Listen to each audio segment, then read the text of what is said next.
আসসালামু আলাইকুম এভরিওয়ান।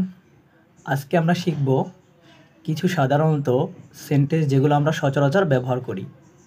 তাহলে চলো শুরু করা যাক।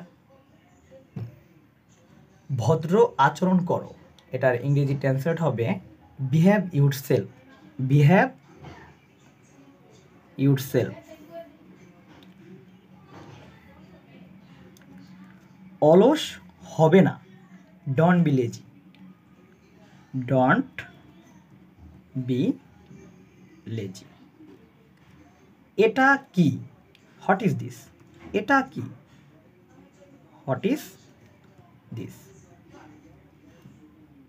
আমার জ্বর হয়েছে, I have a fever. I have a fever. I have a fever. স্নান করে নাও বা গোসল করে নাও। Take bath. Take bath. আমার ঠান্ডা লেগেছে, I have a cold. I have a cold. Cold অর্থ ঠান্ডা, তো আই হ্যাভ এ কোল্ড।